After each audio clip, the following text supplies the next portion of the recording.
jornalista Pedro Valadares cumpriu um importante papel na mídia impressa do estado de Sergipe durante a segunda metade do século XX. Trabalhou na Gazeta de Sergipe, foi editor do jornal Desacato, foi editor de livros e participou de vários movimentos culturais na ASC, a Associação Sergipana de Cultura, e em outros eventos de iniciativa dos intelectuais e agitadores culturais à época.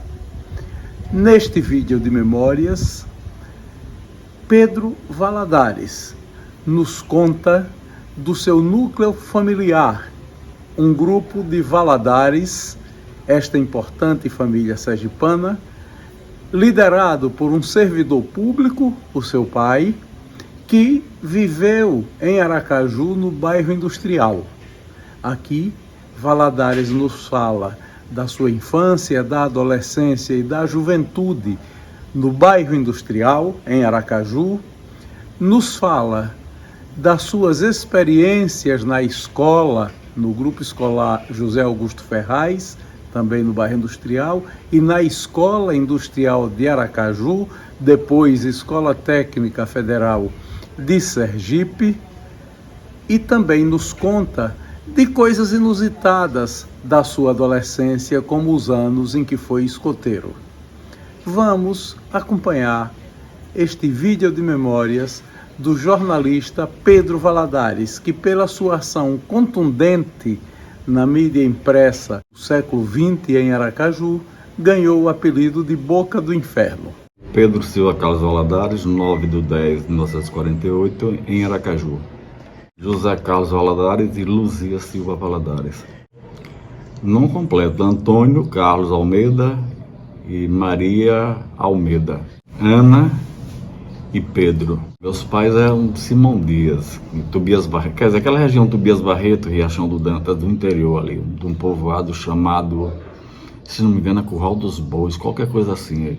Eles eram do interior, migraram para Aracaju, porque meu pai foi embora, na época de militar, foi para Vitória Espírito Santo, e voltou para Simão Dias, que é onde a família concentra a maior parte hoje. Só que tem parte da família também em Tobias Barreto, Riachão dos Dantas, aquela região toda ali tem Valadares. Valadares hoje em Sergipe é uma praga, né? Tem um lado bom e tem um lado ruim da família, né? Tudo de lá daquela região, Tobias Barreto. 3. A mais velha que eu não cheguei a conhecer era Nery Carolina, que no dia que ela nasceu, aliás, no dia que ela morreu, eu nasci. Aí depois teve José Carlos, que era Carlinhos, Edmeire, Maria Edmeire, e Edésio, José Edésios. É uma casa assim, começamos na Rua Bonfim, depois aí nós fomos para o bairro industrial, uma casa simples, mas tinha muito amor, tinha muita dedicação dos meus pais na criação, que era difícil, porque nós éramos de família humilde, entendeu como é? Mas foi uma infância assim muito rica em diversão, porque a gente criava os brinquedos, a gente criava as brincadeiras, diferentemente de hoje. Então foi uma infância para mim muito rica em tudo, em carinho, em brincadeiras, em estudar. Eu, meus pais e meus irmãos. Todo mundo, havia uma ajuda mútua, né? Porque meu pai era um funcionário na época da alfândega, que depois virou Receita Federal, e minha mãe era a mulher que chamavam na época prendas domésticas. Ela quem tocava tudo, ela sempre foi uma grande líder. Dona Luzia era terrível. Não, nada de importante, porque a gente tem uma família, era pequena e concentrava nisso. A única coisa excepcional que tinha dessa época é que eu tinha um irmão que tinha problemas ele era excepcional. Então era para ele que a gente tinha todo um cuidado de fazer ele ser feliz, entendeu? Era uma vida extremamente deliciosa. Você tinha praia, você tinha onde jogar bola, você tinha onde pescar, você tinha onde estudar. Era o bairro industrial e o comércio ali de lado, né? Então era um bairro que concentrava muita coisa que transformava a gente em pessoas felizes. Ele era funcionário da alfândega, que depois transformou em Receita Federal. Durante até doméstica, dona de casa. A rotina era tomava café, sempre todo mundo junto, média 6 horas da manhã. porque aí tomava o café, meu pai trabalhava 8 horas, ia andando porque ficava perto, a alfândega ficava ali perto de casa, e aí a rotina era o seguinte, quem ia para a escola de manhã cedo, eu, minha irmã e meu irmão, e o outro ficava em casa, que era esse era o excepcional, e ia para a Uninota Garcias, que ficava ali de lado de casa na Rua Belém. Então a atividade era essa. Na época não tinha televisão, a gente tinha que improvisar à noite as brincadeiras, que eram queimado, aquelas coisas que a infância rica nos deu. Cedo, 8, 9 horas já estava todo mundo dormindo. 6 horas. Todo mundo. Inclusive ele que fazia o café junto com minha mãe. Eles eram muito participativos. Na época, que ainda hoje, o forte era cuscuz, macaxeira. Minha mãe fazia às vezes sempre mingau, entendeu? E frutas. Eu ia pela manhã porque eu passava o dia todo na escola, né? Na Escola Industrial de Aracaju. Então eu era um aluno aprendiz. De manhã eu tinha cultura geral e à tarde a parte técnica, né? Eu almoçava na escola. O almoço era farto. Você tinha frutas, você tinha um cardápio variado que tinha as carnes, tinha peixes, entendeu como é? Era uma escola, a escola industrial que ficava na época na Rua Lagarto, era uma escola de excelência. Aquela massa, que era pão, essas coisas todinho, entendeu? E repetia praticamente o café da manhã.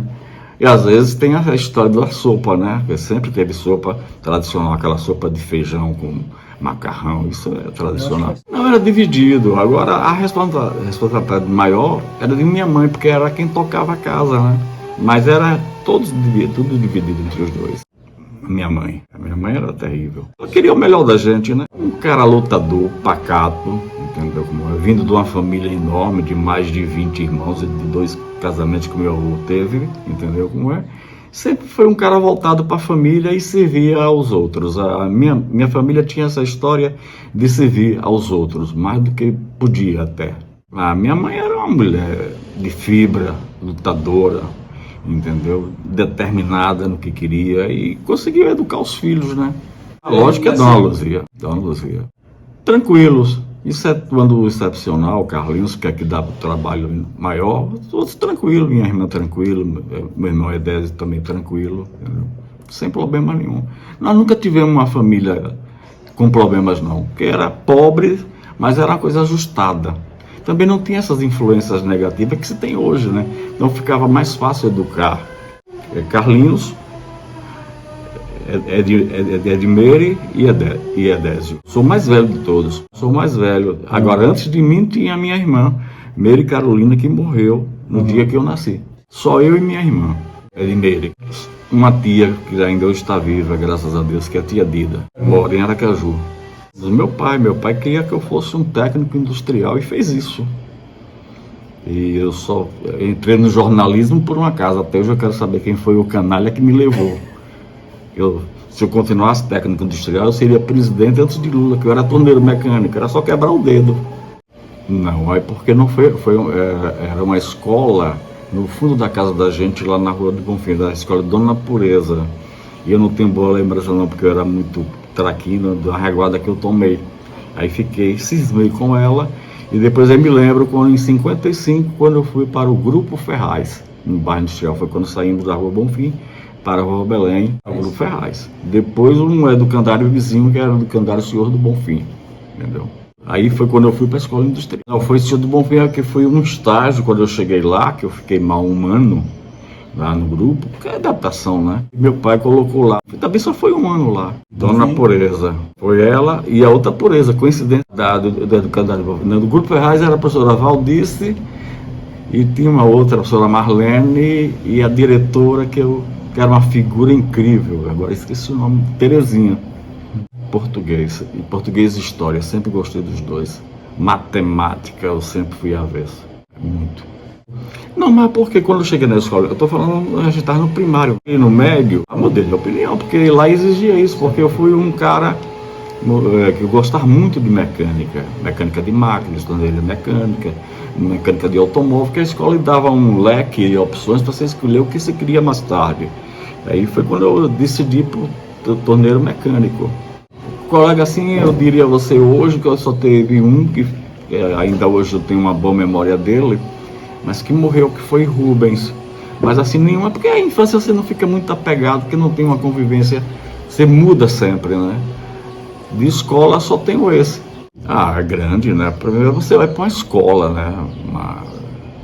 Milhões de oportunidades, você tinha uma biblioteca imensa, você tinha música, você tinha canto, então era uma escola que ele completava em tudo. Você não só tinha atividade técnica, que eu falo, industrial, tinha a parte cultural que era muito forte, professores assim, excepcionais. Para mim, a melhor escola que eu tive até hoje. Antônio Joaquim, matemática. E sempre que encontro ele, digo, vou lhe ensinar matemática.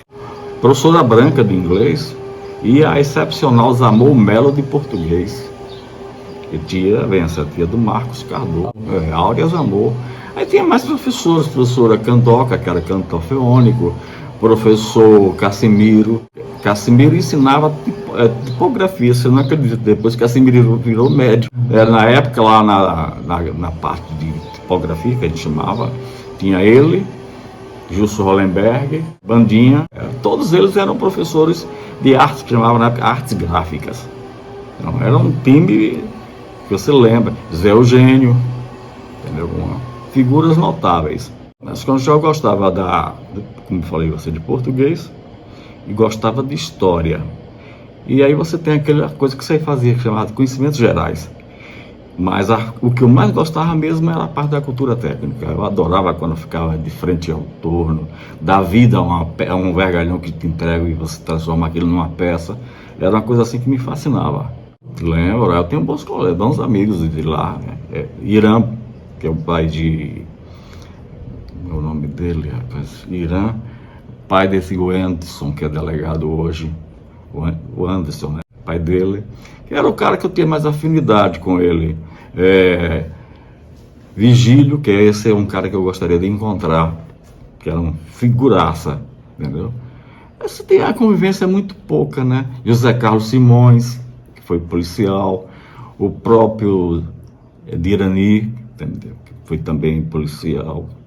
Então eu me lembro muito pouco desses amigos, porque era muita gente para você se lembrar, tanto na Rua Lagarto, quanto ela foi para a Baixa Fria. Nós fizemos toda a montagem daquela escola, na parte de mecânica, né?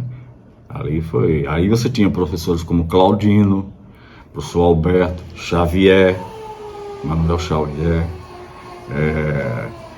tinha professores como Heriberto, que era na área de educação física. Então era uma escola completa. Na verdade, eu acho que a escola industrial era o prenúncio da universidade que vivemos naquela época. Entendeu?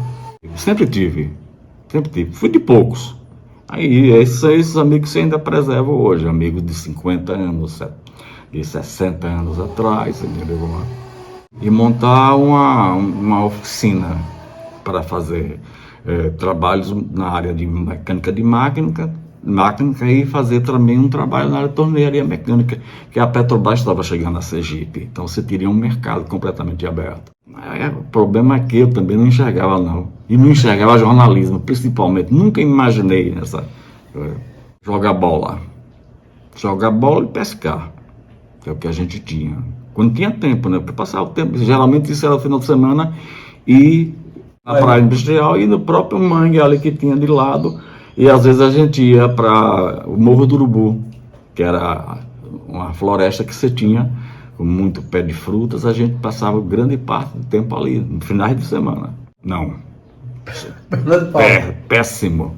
Tanto é que eu só jogava quando eu levava a bola. Não jogava, não.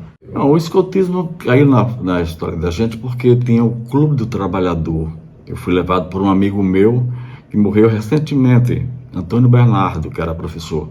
Então foi ele que me levou para o Clube do Trabalhador. Do Clube do Trabalhador, aí eu fiquei um período e depois aí nós fomos fundar o Grupo Roberto Simons, lá no 18 do Forte, junto com o Joel Silva, que foi um cara assim muito preocupado com o futuro da gente. Então ele era um cara que era um paizão, entendeu como é? E depois desse movimento, eu me encadeei naqueles movimentos culturais, que era naquela época que a cena cultural em Sergipe era muito rica, porque você tinha várias associações que trabalhavam com isso. Você tinha na época aquela de João de Barros, você tinha a Arcádia, você tinha uma série de coisas. Eu era adolescente, eu tinha 17, 18 anos por aí. Aí eu fiquei uns 8 anos, não foi mais do que isso não cheguei a 8 anos não, uns 10 anos, 10, 12 anos. Eu não fui nem Lobinho, eu já entrei como escoteiro. Eu acho que é um grande aprendizado.